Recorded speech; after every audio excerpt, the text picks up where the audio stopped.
Baik, ini mengenang almarhum ke 40 hari. Sama-sama kita rasakan, di antara kita banyak yang merasa kehilangan, terlebih khusus ahli waris yang ditinggalkan. Apa yang bisa kita lakukan dalam waktu dekat ini kepada ahli warisnya? Biasanya kita menjelang Ramadan itu kita dianjurkan untuk minta izin, minta maaf kepada ayah dan emak kita. Jadi bagi kita yang perantau, kalau memang memungkinkan untuk pulang kampung sebentar. Dalam rangka apa? Sungkem, minta izin, minta maaf sama ayah emak kita. Kenapa begitu Pak Ustadz? Karena 22 hari lagi kita masuk bulan yang suci. Tidak mungkin bulan suci ini dimasuki kalau kita masih ada salah. Terlebih khusus kalau kesalahan itu kita lakukan kepada kedua orang tua kita. Kalau misalnya ada waktu dan biaya juga ada, pulang,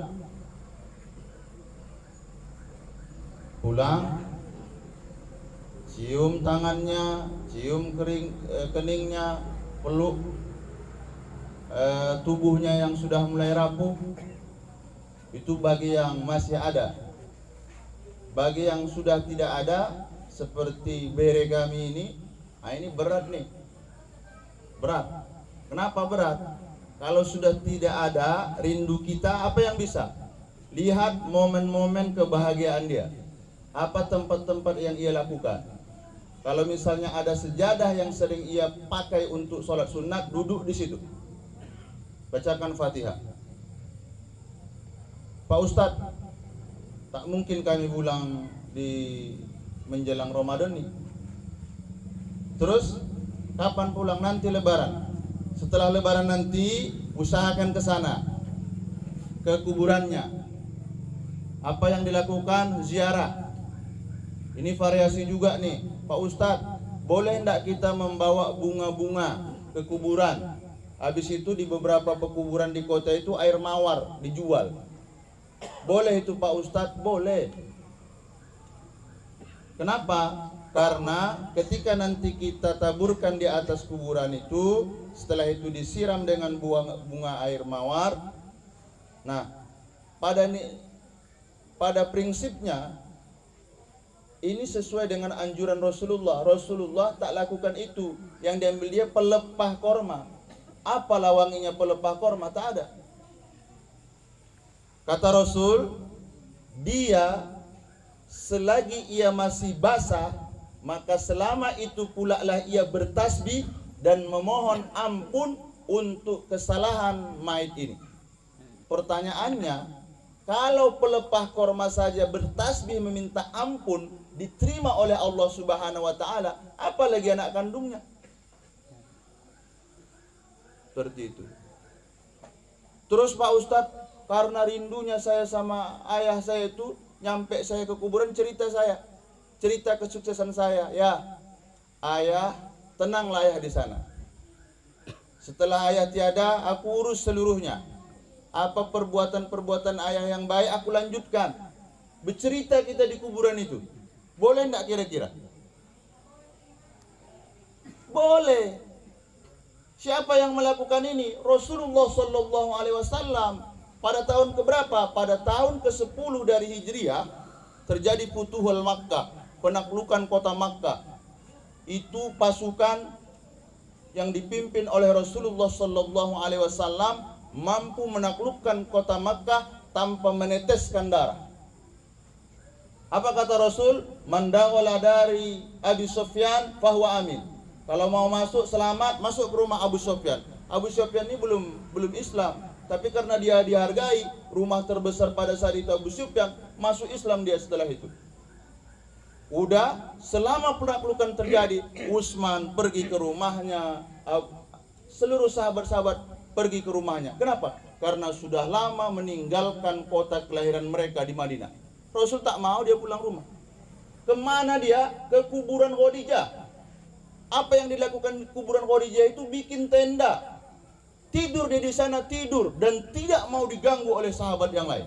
Cerita dia, sodakti Khadijah, sodakti Khadijah, sodakti Khadijah. Khadijah, betul, perjuangan kita ini sudah membuahkan hasil. Dulu kamu sampaikan, kalau kamu sabar dalam menjalankan dakwah ini, kalau kamu tolong fakir miskin, kalau kamu perhatikan anak yatim piatu, kalau kamu bangun silaturahmi, Islam ini akan dikenal oleh orang. Sodakti ya Khadijah, sodakti ya Khadijah. Betul ya Khadijah, betul. Jadi tidak apa-apa kalau nanti abang-abang orang tua kami ziarah ke makam kedua orang tuanya, ngomong aja. Ada kalanya kepuasan batin kita itu harus diungkapkan. Kalau dipendam sakit. Dibilang orang, ini tidak bagus nih, masuk neraka nih. Kenapa? Karena dibuatkan Rasul. Baca sejarah Rasulullah. Rasulullah ngomong, tidak mau diganggu. Dia mau sendiri bersama mayatnya ibunda tercinta Sayyidah Al-Khadijah Al-Kubra. Jadi terkadang kita tidak boleh mengatakan ini tak baik, itu tak baik, tidak ada dilakukan oleh Rasul. Bukan tidak ada dilakukan Rasul, kita yang belum dapat sejarah itu. Kita yang tidak tahu historis perkembangan Islam ini.